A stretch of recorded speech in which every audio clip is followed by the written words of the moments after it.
All right. I heard a oh wow. Not even going to ask why. All right. Good afternoon, everyone. I just have one thing at the top for all of you. First, I want to wish a happy Hanukkah to all who celebrate.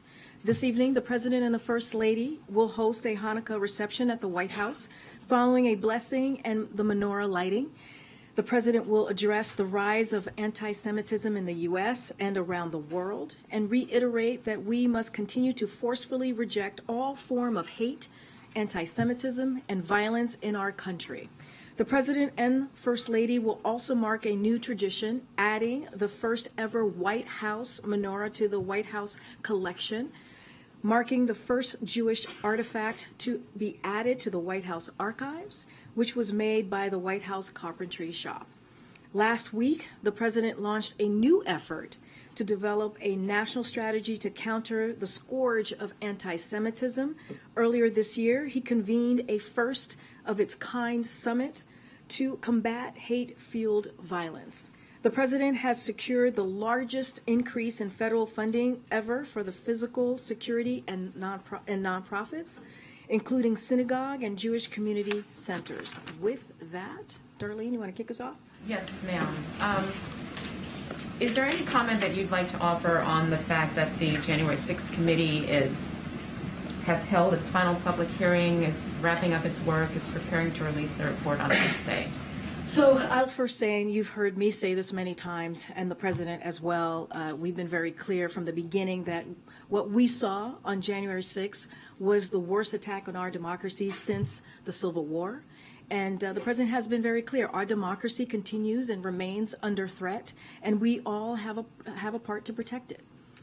The committee has been doing important bipartisan work to get to the truth of what happened on that very day, so we can make sure that that doesn't happen again. So I'll leave it there.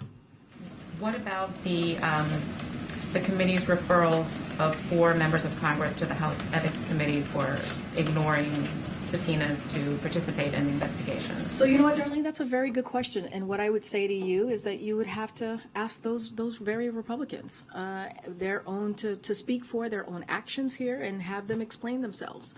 Look, I'm not going to get into the weeds of the investigation from here and the process, but again, you should have them explain themselves on this very issue. One last question. Republican-led states have asked the Supreme Court to intervene and not allow Title 42 to expire on Wednesday, as a different court has said. Is there any reaction to that? And is the administration in some way hoping that the court will intervene and extend Title 42 to help you all out of this situation that is brewing at the border? So look, I'm not going to get into any legal determinations or speculations or get ahead of the process here. DOJ is clearly leading this investigation. What I can tell you is what the Homeland Security has been doing. As you all know, Secretary Mayorkas was at the border just last week. He talked about how they are surging resources to the border, and we have additional robust planning underway. But we need Congress to give us the funds we've requested to do this in a safe, orderly, and humane way. And here's the thing: if Republican Congress are serious about protecting the border, if they are serious about securing the border, if they are serious about the challenges that we're currently seeing, that they should be able to get involved here and make sure that the men and women of the Department of Homeland Security have the resources they need, they are going to need to do their jobs. I know you guys are seeing some charts behind me, but again, just listing out, this is what is needed. This is what we're asking, that $3.5 billion of funding requests that we're asking of Congress.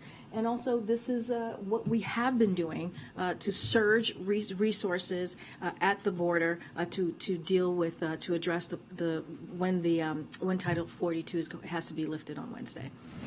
To follow on that, the mayor of El Paso said over the weekend that the influx of migrants on Wednesday will be incredible. He said it will be huge. and that they're not prepared to deal with it with the current resources that they have. So, you have the chart up here, but, can you walk us through what the plan is to help that city? Absolutely. So let me just give you what the DHS is doing, and this includes making sure that we give assistance to those very cities like El Paso. For example, DHS has deployed additional agents and processing capabilities to El Paso, and 23,000 agents are working to secure the southern border. Let's not forget those 23,000 agents is a historic number, and that's because of the work that this president has done.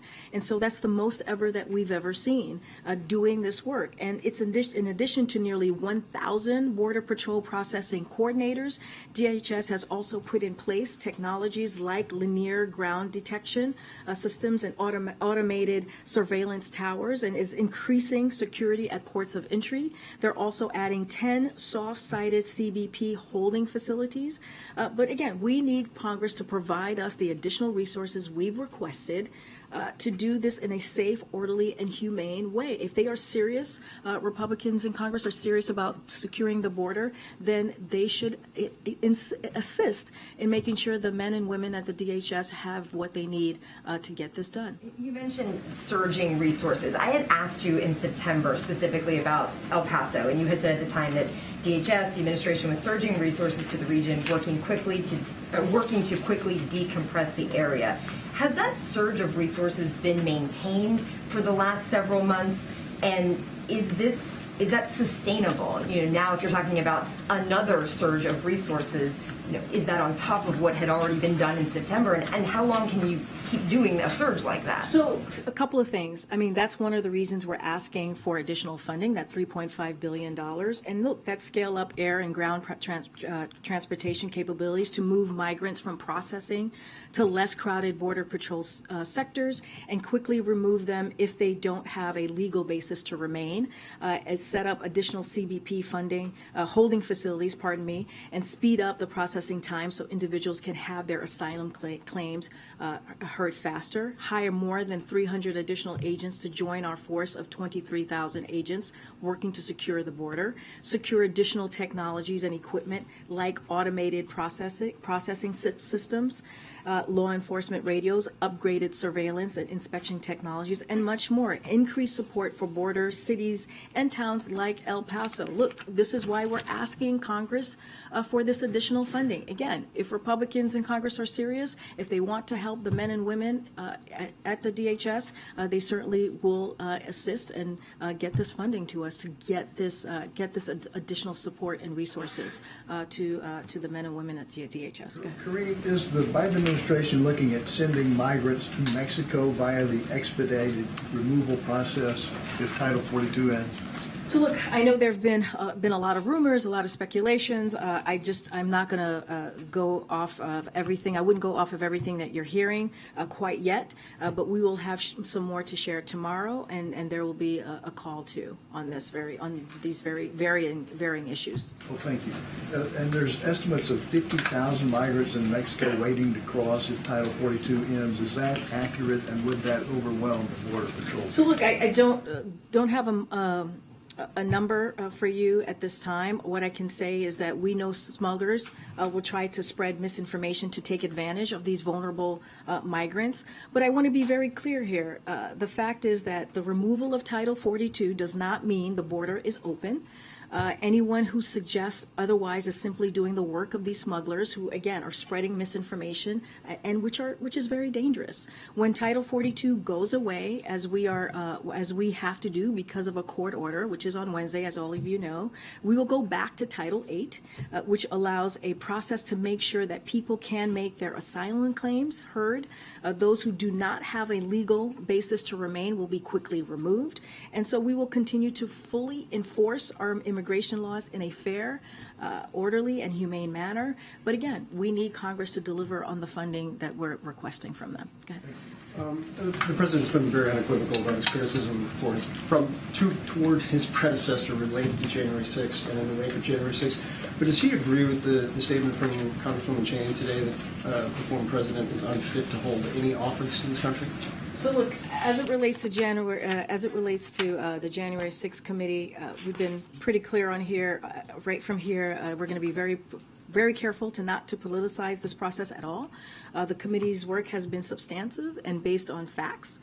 Some of the actions that they are taking involve potential criminal investigation, as you know. So I just want to be very careful and refer you to the Department of Justice on those, because this administration and the DOJ conduct criminal investigation independently, free of any kind of political interference or any interference at all. But what I can say, and what you've heard from this president these past 2 years, is he's going to consistently speak out about this, about what happened on that day, and will continue to speak out about defending our democracy against ongoing threats. And he's not going to shy away from that, but we're just not going to comment any further. As you know, this could be, there is a potential criminal investigation. Okay. And then one more on immigration. A couple months ago, Jake Sullivan was in this room, was talking about the intensive diplomatic effort that's underway, particularly with 3 countries that have started to kind of drive the makeup of the composition of some of the migrants, where we have little or no diplomatic relations with those countries, which complicate things on the asylum side. Have there been any breakthroughs or any agreements on those particular diplomatic efforts, particularly in the lead up to Wednesday? So, look, as you know, the president of Ecuador was here. That wasn't the main topic. Clearly, one of the topics was migration, and I can go more into that if you will. But look, we have some good examples of how diplomacy has worked. With the Venezuela Enforcement Initiative, we announced earlier this year to address the record number of Venezuelan nationals arriving at the border. And look, that initiative has resulted in a drastic 90% drop in the number of Venezuelans nationals arriving at the border. Average daily encounters are down from about 1,100 a day to 200. So look, those diplomatic conversations have helped. You know that we've held like a leadership forum right in LA not too long ago, a couple months ago, where we talked about what's going on with the Western Hemisphere with those leaders, and came up with a plan on how to deal with that. And so that's because of this president's leadership, and we'll continue to have those conversations. I don't have anything to share with you at this time, but we'll have more in the upcoming days. Okay. A few things on the same topic. You're asking for $3.2 billion roughly from Congress to help pay for all these new or ongoing plans across the border. Let's say that money comes in the omnibus this week. What's the plan after that to work with Congress to address this issue? Like beyond. Look, Ed, we have from day one have asked Congress to help us with this issue, right? By putting forward the immigration reform bill. That's on day one that the president had requested that, had asked that. That's to deal with modernizing this broken immigration system that we currently have, and also to really protect our DACA recipients and do so much more. And so we have reached out. We've done outreach to Congress. We have asked them, and by acting, again, putting forth this piece of legislation.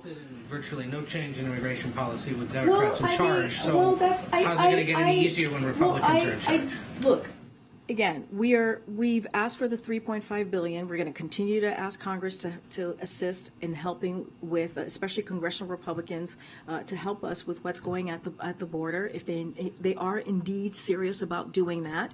But look, even without their assistance, without many Republicans being involved here, congressional Republicans, we have secured more resources for the border than any president before who preceded him, who preceded this current president. He has most agents ever, as I said, the 23,000 agents. And let's not forget, he's taking historic action to seize record levels of fentanyl from entering our country and taking thousands of smugglers off the streets. And that's without many congressional Republicans assisting here. So the president has made this a priority. Now, as Title 42 is going to be lifted on Wednesday due to a court order, we've put forth a $3.5 billion funding request from Congress. If they are serious about this, if congressional Republicans are serious about this, they would take this up instead of doing political stunts. This is going to be big news, and it is big news across the Western Hemisphere, because migrants aren't just coming from the Northern Triangle anymore. They're coming from Chile, from Peru, from Ecuador, whose president is here today, Venezuela, Colombia, of course. What is the White House's message to somebody who may see this somewhere in the Western Hemisphere and think, after Wednesday, it's going to be easier to get into the United States? So look, first I want to say the President of Ecuador has been a very good partner to us on this very issue, so I want to make that very, very clear. But again, I stated this to Steve, and I'll say this again. The fact that the removal of Title 42 is happening in just a day or two doesn't mean that the border is open. It just doesn't mean that. When Title 42 goes away, we will go back to Title 8, which allows for a process to make sure that people can have their own asylum claims heard, and those who do not have a legal basis to remain will be quickly removed. That doesn't change the process that we have been moving forward with since day one of this administration. Look, we are surging assistance to the border, as I've laid out very clearly, as Secretary Mayorkas has the past week or so, and so we're going to continue to do that. But again, in plain English to migrants who might be thinking about it, what should they do after Wednesday? I just laid that really clear. It would be wrong to think that the border is open. It is not open. And I just want to be very, very clear about that. We're meeting here just minutes after, as Darlene pointed out, they referred the presumed next Speaker of the House to the Ethics Committee for defying a congressional subpoena. Not really been here before. Can the President foresee working with a House Speaker who defied a subpoena from his colleagues? So a couple of things. I do want to go back for a second to your immigration question.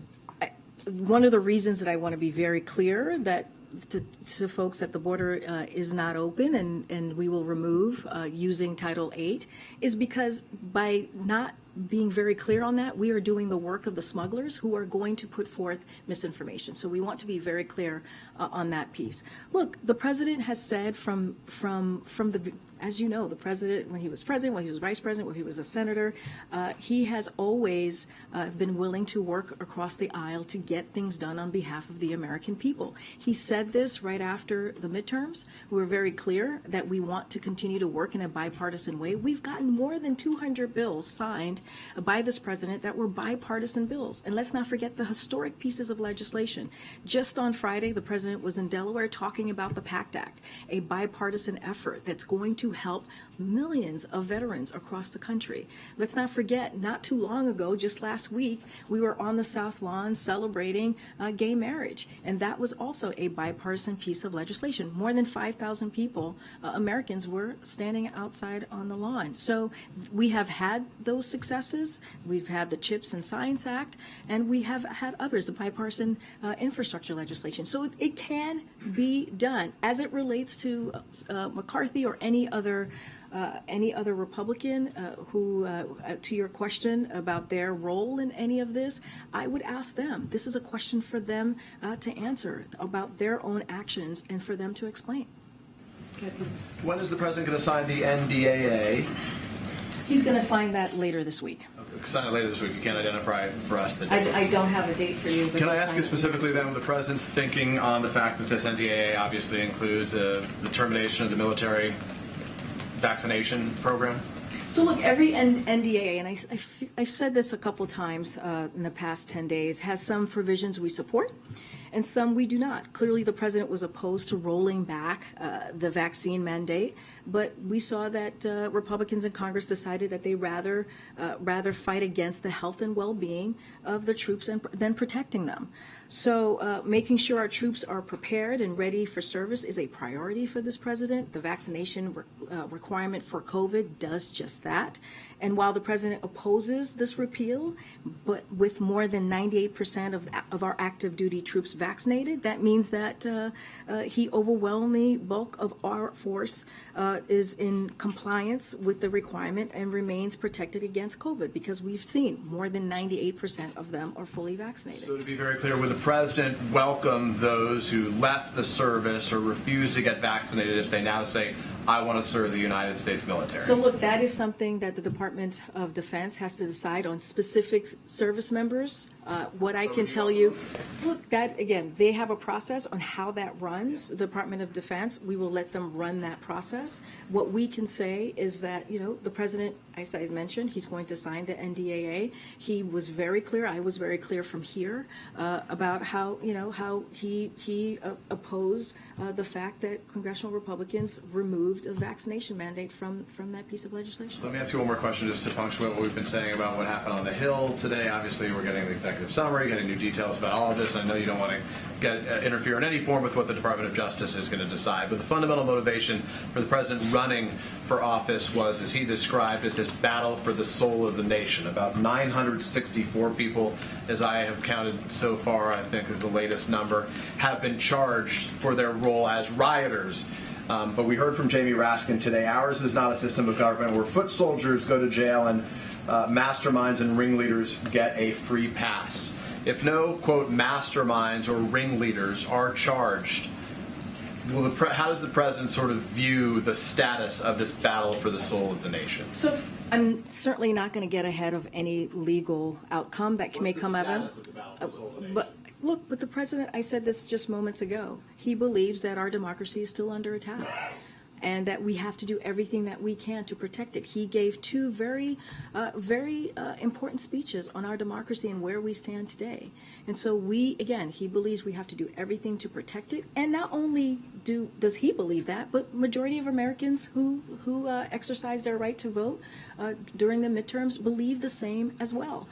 And so, again, we have to do everything that we can to protect it. That's what the president believes. He's going to continue to speak to this. And, what we saw on January 6th, as the president has said, it was an attack on our democracy. It was the worst attack on our democracy since Civil War. Yeah. Just a question on migration. The president tasked the vice president with studying and working on the root causes of some of these issues. I'm wondering if there's any update from this side of the White House on what she's been doing and what she will continue to do as we're expecting an influx at the border after Wednesday. As you know, the president appreciates the partnership that he has with the vice president. You're right, that has been her charge to work in a diplomatic way in finding the root causes of migration. I don't have anything to lay out specifically on what that work looks like, but again, we appreciate her partnership, and I would probably refer you to her office on anything specific on the work that she's doing. Okay, and then on another topic, the president said when he was in Nantucket that he will be getting his physical before the end of the year. I'm wondering if you have any update on when that will be, and if those results will be made public before whatever announcement he might make about his future political plans. So I'm not going to get ahead of his future political plans, not going to do that from here. As you know, I'm covered by the Hatch Act, so really we respect the rule of law from here, so not going to even touch that. But what I can say, and I've said this before, the president is in good health and maintains an active lifestyle, as his doctors have said, and as a number of independent experts also told the New York Times and others. Just to highlight that for a second, he will have a physical in the upcoming months, and the results will be released like they were most recently in the same way, and we will be transparent. So is it still the case, as he told reporters in Nantucket, that he'll be getting it before the end of the year, or has that timeline changed? I just don't have a specific timeline. All I can tell you is that in the incoming months, he will have a physical, and we will certainly release those results in a transparent way, just like we did last year. That hasn't changed. I know you've been asked about this before, but just yesterday, Representative Cuellar told Face the Nation that he wants to see President Biden go to the border. He said it doesn't have to be for a photo op, but a leader has to show images of being up there in front. So does the president have any plans to go to the border? Is now a good time to go? Like you said, I've addressed this before. Look, the president's focus right now is to come up with solutions. It's focused on making sure that we have the resources to manage the challenges that we're seeing at the border. And right now, as you know, we have a budget request in front of Congress. And again, if congressional Republicans are serious about dealing with the challenges that we're seeing at the border, they will assist. But given what we're seeing at the border, I just answered the question. I just said we've litigated that back and forth here for the past 2 weeks or so. The president's focus right now is to make sure that we have the resources to manage what's happening right now. Okay. Does the president, does the White House plan to do anything to tweak the rules in the Inflation Reduction Act to accommodate France and Germany? Both countries have asked the U.S. to grant Europe the same exemptions, for nations with free trade deals for green subsidies? Don't have anything here to share than what I've said probably about a month or so ago. We are talking to our European allies about the exceptions that they or the issues that they may have. Just don't have anything to share at this time. France and Germany sort of re-upped those requests within the last 2 days. I'm just wondering, has the White House responded yet, either publicly or privately? I don't have anything to share with you on a response, but it is a conversations that we have been having with our European counterparts. Okay, Jen. Thank you, Karine. El Paso's Democratic mayor has declared a state of emergency, and he said that he would only do that when he felt he could no longer keep his community or the asylum seekers safe. He's saying that time is now ahead of Title 42 expiring. What is the White House response to that? So look, we have, from day one, President Biden has taken steps to reduce disorderly migration while expanding legal pathways for orderly migration. We are in constant communication with the mayor of El Paso. And look, I've talked about the Venezuelan enforcement initiative that's helped drop the migration, which is, as you know, an initiative, by a drastic 90% drop, and we're going to continue to do that work. Look, we're surging resources to the border. We're going to continue to do the work that is needed. We saw from the graphs what that looked like, what the resources were. We're going to ask for the additional funding, the $3.5 billion additional funding requests from Congress, and we want to make sure that we're really truly addressing this challenge. Again, the 23,000 agents that we're currently seeing at the border, that is because of the work that this president has done, and these are this is a historic number of agents that we see at the border. Again, we're going to continue to ask for additional funding from Congress to assist us in dealing with this challenge at this time. The resources, though, that you laid out at the top, specifically in El Paso, there's video that was just released by one Republican member of Congress to show that it's really not making a difference. There was one border patrol facility on Friday. He says there are 4,600 migrants in that facility. Its capacity is 1,040. And we're still, Title 42 is still in place they're at 4 times their capacity right now. So is the view that this is working, that those resources are working, that you guys have said are from the work of this president, is that sufficient? Is it working? I mean, we're asking for $3.5 billion in additional funding to help us, right, with the challenges that we're seeing. So if congressional Republicans are serious about this, serious about dealing with the challenges that we're currently seeing, then they would assist in making sure the men and the women of the DHS has the resources that they need. In the meantime, the Department of Homeland Security is surging resources to the border and have additional robust planning efforts underway. And so, again, we're asking for additional funding. We are surging resources. But if they truly, truly want to assist, instead of doing political ploys like they have been for the past several months, they will, adhere to our funding request that we've put forward. A little bit to Ed's question, though, this push from the podium to get Republicans to send more resources to the border, a lot of them say that, they hesitate to throw more money at a problem. The Homeland Security Secretary saying that the border is secure, and some of the people who'd have to vote on that bill also don't have a lot of details on what's in it and where that money goes. But all that aside, if you're saying that Republicans aren't doing the work to get this done, and then you have someone like Joe Manchin saying, well, the president has the ability to ask for an extension, he should be asking for an extension because we're at this point where you've got a deadline and a crisis. Is that within the president's authority to do that? So look, we remained under a court order to lift Title 42. That is a court order. That is a court order that is telling us to lift Title 42, and we're going to comply because we follow the rule of law. But the administration sought to lift it. But it is a court order. That is started by you guys. It was a court order that has been provided to us, and so now we have to comply, and that is we have to comply by December 21st. It is a law that has been put don't forth. support lifting What Title I'm saying 42? is that what I'm saying that it is a court order that has been presented to us that we are going to comply with. So you've asked a couple of questions, and I'm going to answer them if you give me a second.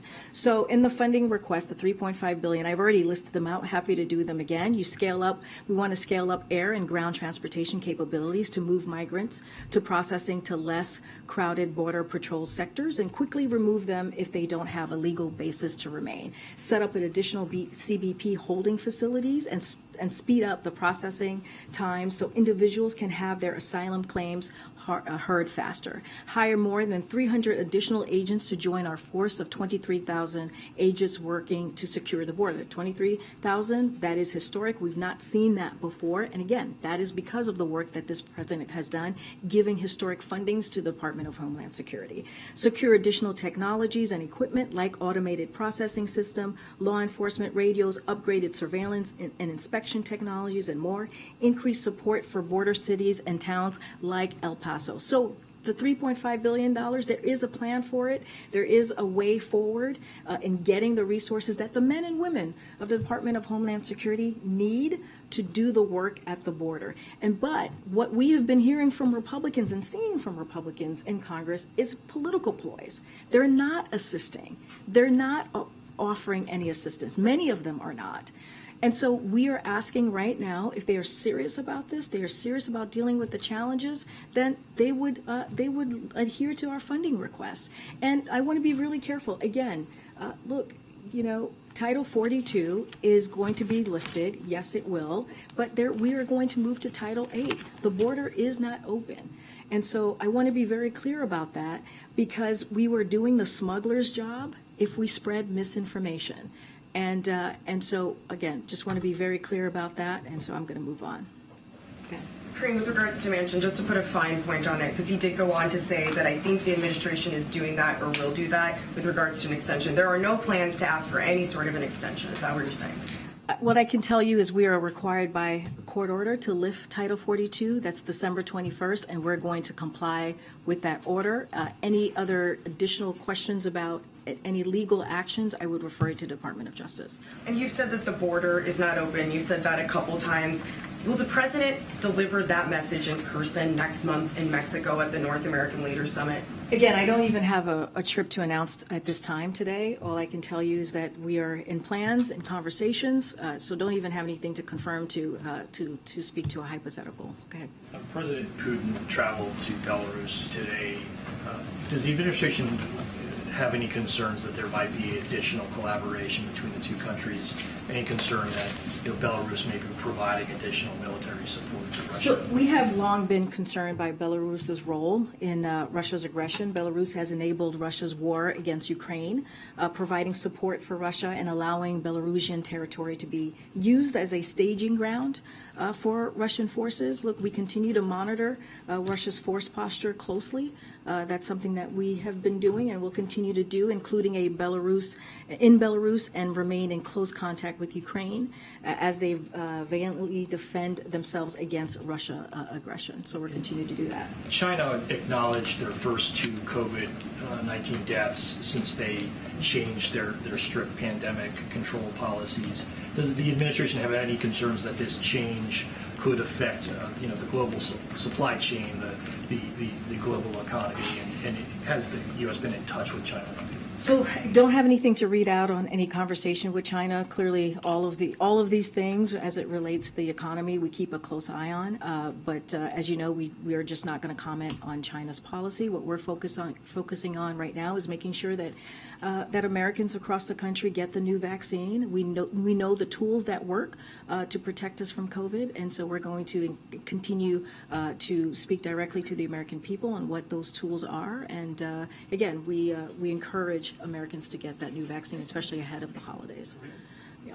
Good. I'll come to the back second. Good. You mentioned that the president has been in touch with the mayor of El Paso, but has he talked No, I to said any? we've been in touch with the mayor. Have you our been in touch administration. with any of the border state governors?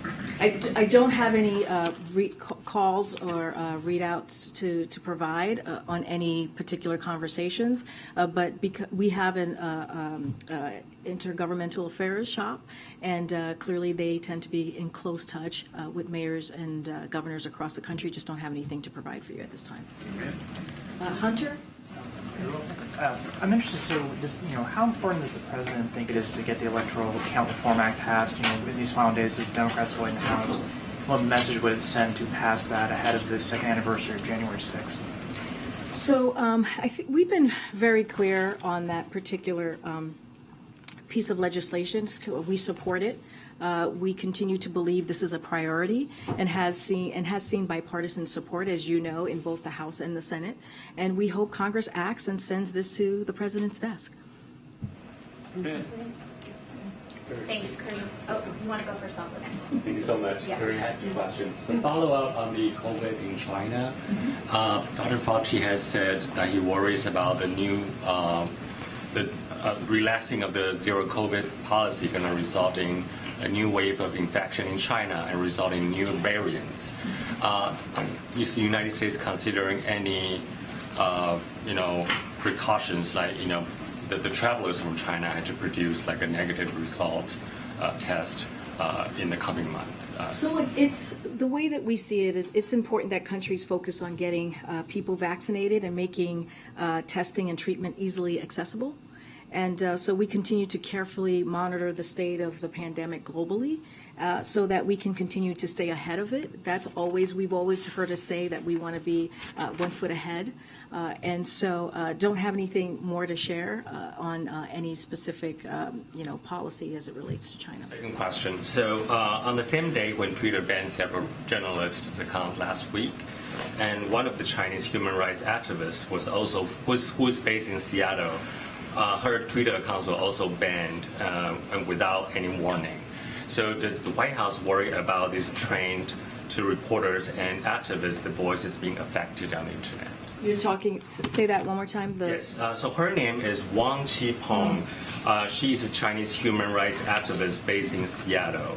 And at the same day of all, a lot of our colleagues here, including VOA's Steve Herman, was banned.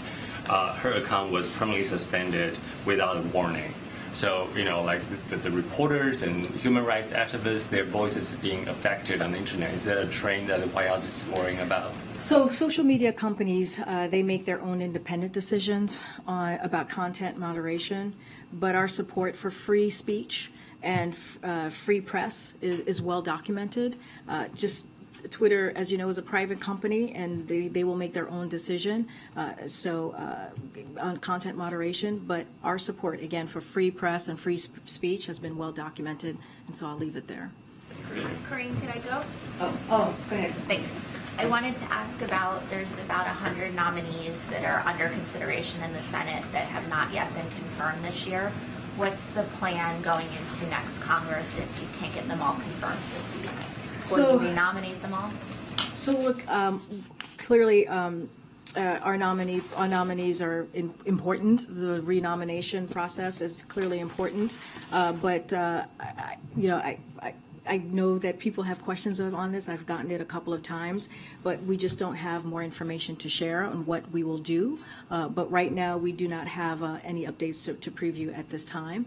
But clearly, I get the importance of the question. Just don't have anything to preview on what it's going to look like in the next Congress. On COVID, you all relaunched the program where people could order tests online last week through USPS. Can you provide an update on how that's going? And when's the plan to close that? How long do people have to order? That's a good question. Let me check in with Dr. Jha's team. I know that it's been very successful. I think there was a pretty high number of folks requesting for testing. I don't want to get ahead without checking in with him on the exact number, but it has been, very successful. But I don't have a timeline on how long it's going to be made available to Americans. Great.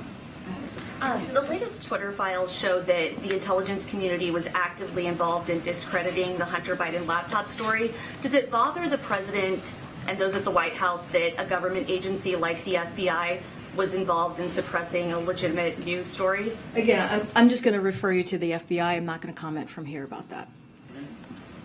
Thank you so much. On migration and Title 42, in June this year, the president was in Los Angeles, and with other leaders, they signed a long declaration on migration. So can you maybe update us on what happened since, and is the administration generally happy with what other countries in the hemisphere are doing to tackle this issue? So look, we had a very good, as you know, very good meeting with those 19 or 20 countries from the Western Hemisphere, and as you said, laid out, Ariel, a declaration. Look, we met with the president. Has had a very good relationship.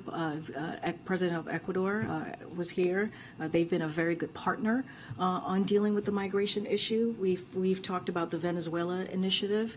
So there has been some progress on how we're moving forward with the Western Hemisphere and the migration issue that we're dealing with. But look, you know, we're going to continue to have that diplomacy, and that is something. The reason that we have seen the success, the reason that we've seen that 90% drop in Venezuelans coming into the country is because of the president's leadership on this. Hey, Karine. Jamie Raskin, when he was doing the criminal referral in the House today, he brought up the Insurrection Act and its prohibition on people being disqualified from future office. My question is, does the White House think that that would apply to the presidency, and are there any concerns about having prosecutors make a decision that in theory could have a... Could you say that again? So Raskin did a criminal referral of Trump and others, and he brought up the Insurrection Act, and it bars people from holding future professional office, any major office in the U.S. Does that apply to the presidency? And are there concerns about prosecutors, as they look at that case, making a decision that could affect one of the president's opponents? I would refer you back to the committee. That is not something that I'm going to comment from here about. Look, we're talking about we're trying to be very careful here. A potential criminal investigation that's going to go to the Department of Justice that they are going to have to make a decision on. We are just not going to get involved in any way, even with that question that you're asking me. Just going to be very, very, very, very careful here. We don't want to interfere in any political way, and we're just not going to do that in this administration. But I would refer you with that specific question that the congressman made. The statement that he made, I would refer you to him. On immigration, with a quick one on that. It sounds like you're teasing some policy announcements for tomorrow. Would that be an executive order? And are you looking at expanding the people able to apply for asylum online and fly into the country? Just not going to get ahead of any potential announcement. I would just say, stay tuned, and we'll likely have a call on it. Okay. Karine, Texas Governor Abbott said that if Title 42 expires, that the border would be, quote, total chaos. Is that a correct assessment, or what's your response to that? Here, what I can say, and I've answered this question many which ways from your colleagues today, what I can say is that Department of Homeland Security is surging resources at the border at this time, and we have additional robust planning efforts underway. And, we need Congress to give us the funds we've requested to do this in a safe, orderly, and humane way. And again, I'll say this one last time: if Republicans in Congress are serious about the border security and actually addressing this challenge, they would ensure that the men and women at the Department of Homeland Security have the resources that they need to do their jobs. And so that's what we're going to continue to ask for and request. But again, we are doing the work. The president has been doing the work at the border since day one by first putting forth the immigration reform legislation and also securing funding, historic funding to Department of Homeland Security, that 23,000 agents that matter. That is something we have not seen under any other president. Now we're asking congressional Republicans to assist and do the same. Thank you. What about the Biden administration funding anti-Semitic organizations? Thanks, guys.